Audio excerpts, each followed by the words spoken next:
नमस्कार। ऑनलाइन की दुनिया में गूगल हर जगह है। हर रोज गूगल पर करोड़ों सवाल पूछे जाते हैं। गूगल दुनिया की बड़ी कंपनियों में से एक बन गई है। गूगल शुरू में उसूलों और उस हिसाब से काम करने के दावे करती थी, लेकिन इसी साल 2024 की मैं बात कर रहा हूँ। अमेरिका की एक अदालत ने कहा था कि बाजार में अपनी बड़ी मौजूदगी का गूगल कंपनी गलत फायदा उठा रही है और इस कारण दूसरी कंपनियों का मार्केट में टिकना असंभव हो गया है। कई लोगों का मानना है कि गूगल इतनी बड़ी और शक्तिशाली पावरफुल कंपनी हो गई है कि उसे कंट्रोल करना बहुत ही मुश्किल होगा। तो आइए जानते हैं गूगल का राज, गूगल के सीक्रेट्स। गूगल इंटरनेट की दुनिया में इस कदर फैला हुआ है कि अब यह सोचना भी मुश्किल है कि गूगल से पहले इंटरनेट पर सर्च कैसी होती थी। स्टैनफोर्ड यूनिवर्सिटी में पीएचडी के दो स्टूडेंट लैरी पेज और सर्गेई ब्रिन इंटरनेट सर्च की क्वालिटी से खुश नहीं थे, इसलिए उन्होंने गूगल सर्च इंजन वेबसाइट बनाया। 90 के दशक के आखिरी सालों के दौरान गूगल से पहले याहू सर्च और अल्टा विस्टा सर्च मौजूद थे। उन पर सर्च के रिजल्ट आने में काफी समय लगता था और जो सर्च रिजल्ट आते थे उसमें एडवर्टाइजमेंट होते थे। एडवर्टाइजमेंट और सर्च रिजल्ट के बीच फर्क करना मुश्किल हो जाता था। इन दोनों ने गूगल सर्च इंजन बनाकर इंटरनेट सर्च को तेज और विश्वसनीय बना दिया। उन्होंने इंटरनेट पर उपलब्ध वेब पेजेस के उनके महत्व के अनुसार रैंक करवाया और सीरीज में डाला जो पहले किसी ने नहीं किया था। उनका मकसद कोई कंपनी बनाना या बिजनेस करना नहीं था, बल्कि केवल इंटरनेट पर सर्च को बेहतर बनाना था। वो इस सर्च इंजन को स्टैनफोर्ड यूनिवर्सिटी को बेचकर अपनी पीएचडी पूरी करना चाहते थे, लेकिन उसे कोई खरीदना नहीं चाहता था। सभी ने कहा कि सर्च का कोई महत्व नहीं है। याहू और डिजिटल इक्विपमेंट ने उनके सर्च इंजन को खरीदने से इनकार कर दिया। कोई उसे $5 लाख में खरीदने को भी तैयार नहीं था, ना ही उसे और विकसित करने के लिए निवेश करने को राजी था। आखिरकार फिर सन माइक्रोसिस्टम के संस्थापक एंडी बेक्टेलशाइन ने गूगल सर्च इंजन को आजमा कर देखा और वो उससे काफी प्रभावित हुए। उन्होंने लैरी पेज और सर्गेई ब्रिन को $1 लाख का चेक थमा दिया। अब डेविड वाइज कहते हैं कि व्यापार के लिए यह काफी नहीं था, इसलिए अधिक निवेश के लिए लैरी पेज और सर्गेई ब्रिन सिलिकॉन वैली, जिसको टेक्नोलॉजी हब माना जाता है, वहां चले गए।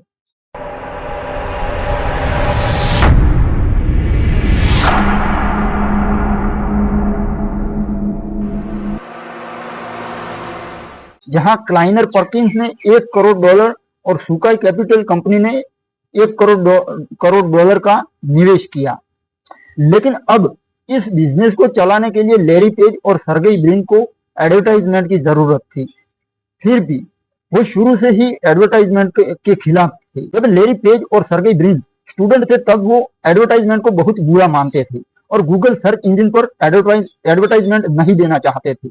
मगर एडवर्टाइजमेंट के बिना बिजनेस को आगे बढ़ाने की कोई अन्य योजना भी उनके पास नहीं थी, दूसरा कोई विकल्प भी उनके पास नहीं था। तब एक इजरायली उद्योगपति योसी बार्ड ने उन्हें कहा कि वो गूगल पेज पर एक नीली लाइन खींच दे, जिसके एक तरफ सर्च के रिजल्ट होंगे और दूसरी ओर एडवर्टाइजमेंट होंगे। इससे लोग आसानी से रिजल्ट और एडवर्टाइजमेंट में फर्क कर पाएंगे। उन्होंने इस टेक्नोलॉजी का इस्तेमाल किया और इसी के साथ गूगल सर्च इंजन से आगे बढ़कर एक बड़े उद्योग में तब्दील होने लगा।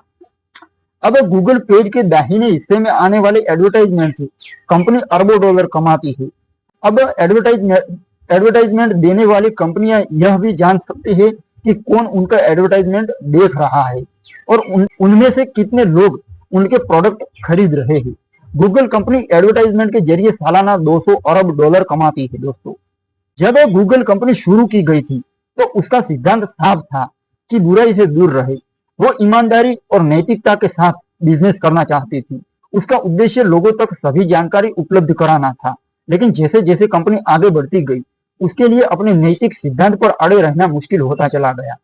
कोई कंपनी अच्छी क्वालिटी के प्रोडक्ट बनाकर बाजार में वर्चस्व कायम करे तो उसमें कोई बुराई नहीं है, लेकिन अगर कोई कंपनी अपने कस्टमर को विशेष फायदा पहुंचाए बिना अपने कंपटीटर्स के लिए बाजार में रहना मुश्किल कर दे तो ये एंटी ट्रस्ट एक्ट के तहत गैर कानूनी है और मोनोपोली है।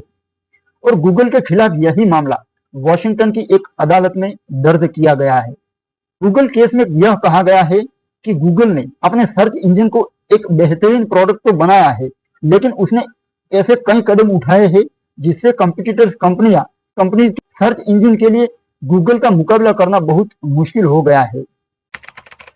कि बाजार में बिकने वाले कई मोबाइल फोन और टैबलेट वगैरह में गूगल सर्च इंजन डिफॉल्ट के तौर पर पहले से ही इंस्टॉल होता है, इसलिए जब हम उस पर कुछ सर्च करते हैं तो वो सर्च गूगल के पास जाती है, ना कि डॉट डॉट गो या माइक्रोसॉफ्ट के सर्च इंजन बिंग पर।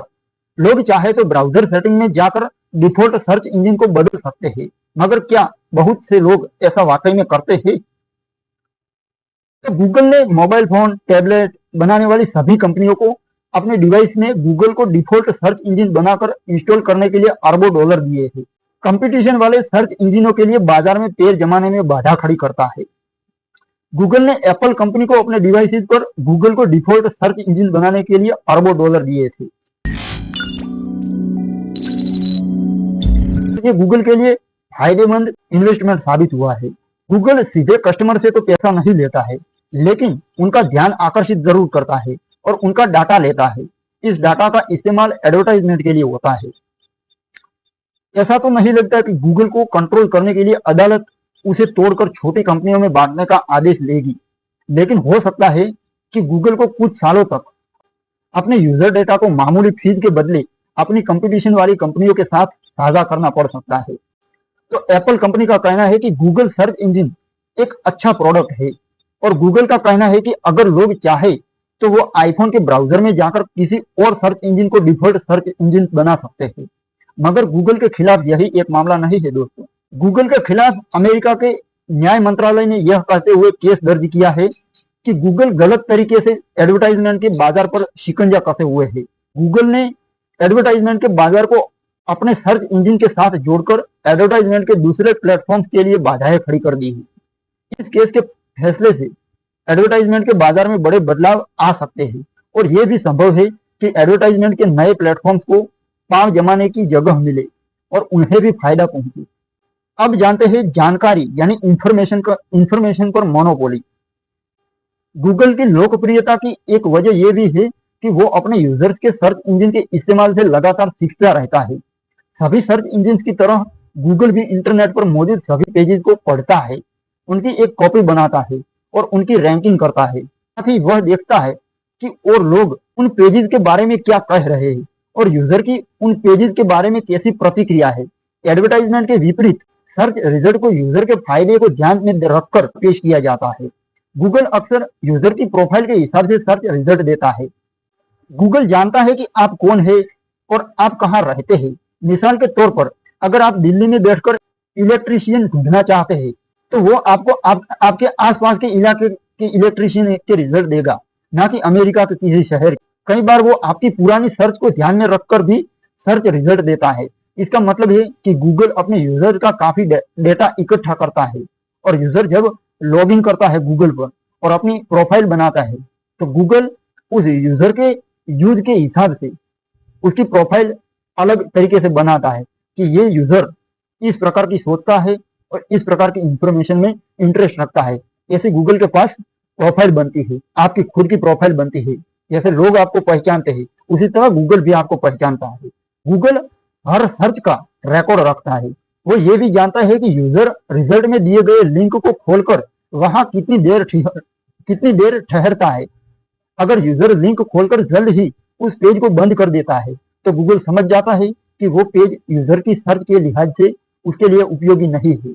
इसका मतलब यह है कि गूगल हमारी सर्च के हिसाब से रिजल्ट को एडजस्ट करता है। इससे कई लोगों ने यह संदेह भी व्यक्त किया है कि गूगल हमें जो रिजल्ट नहीं देता है जो हम चाहते हैं, बल्कि वो रिजल्ट देता है जो गूगल खुद चाहता है कि हम देखें।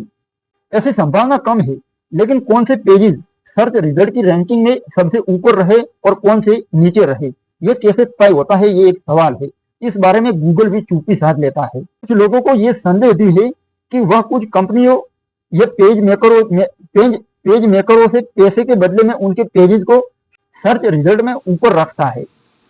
मगर यह साबित करना मुश्किल है। सभी कंपनियों के लिए जरूरी है कि वो यूजर और कस्टमर के हित को ध्यान में रखकर सामाजिक जिम्मेवारी के साथ काम करें।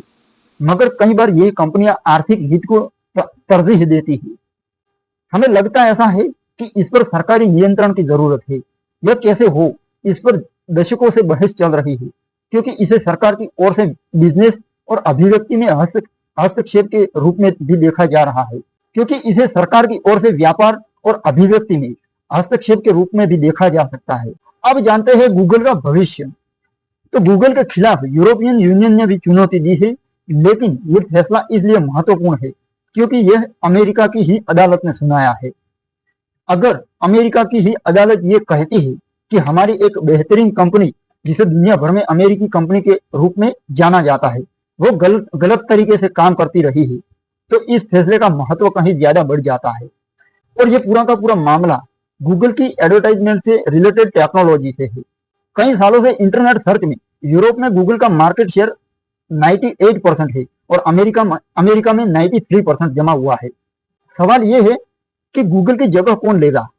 एडवर्टाइजमेंट टेक्नोलॉजी और एडवर्टाइजमेंट छापने वाली कंपनियां काफी हद तक गूगल पर निर्भर है। इंटरनेट पर कोई पेज खोलकर देख ले तो उस पर एडवर्टाइजमेंट गूगल चलाता है। इस पर गूगल का कहना है कि उनके एडवर्टाइजर कई प्लेटफॉर्म पर एडवर्टाइजमेंट प्रकाशित करते हैं और वो गूगल की टेक्नोलॉजी इस्तेमाल करने पर बाध्य नहीं है। मगर एडवर्टाइजमेंट प्रकाशन से जुड़ी टेक्नोलॉजी में गूगल का वर्चस्व है। हमने इन टेक्नोलॉजी कंपनियों को वर्चस्व कायम करने की छूट दे रखी है। इसके लिए हम सभी जिम्मेवार हैं। ये जियोपॉलिटिक्स का हिस्सा है। अब उन पर अंकुश लगाना मुश्किल है, क्योंकि जब यह कंपनियां दूसरी कंपनियों को खरीद कर मोनोपोली पा जाती है तो उन्हें नियंत्रण में रखना लगभग असंभव हो जाता है। गूगल कंपनी इसका सेगमेंटेशन करते हुए कहती है कि उसे कंपटीटर्स से कड़ी टक्कर मिल रही है। कंपटीशन वाली कंपनियों से उसे भी कड़ी टक्कर मिल रही है। अमेरिका की अदालत ने यह भी कहा गूगल का सर्च दूसरे सर्च इंजन से बेहतर है। गूगल के इंटरनेशनल मामलों के अध्यक्ष केंट वॉकर ने कहा कि गूगल कंपनी अदालत के फैसले को चुनौती देगी। तो अब उस सवाल पर लौटते हैं जो शायद लोगों के मन में हो सकता है, क्या गूगल पर भरोसा किया जा सकता है? तो फिलहाल तो लगता है कि हमारे पास दूसरा कोई रास्ता नहीं है। कई टेक्नोलॉजी कंपनियों की तरह गूगल की कंपनी भी इतनी पावरफुल हो गई है कि सरकारों के लिए भी उस पर अंकुश लगाना मुश्किल है, क्योंकि सरकार के डेटा भी गूगल की कई वेबसाइट पर पड़ा है। दूसरी बात यह कि गूगल बहुत ही लोकप्रिय है।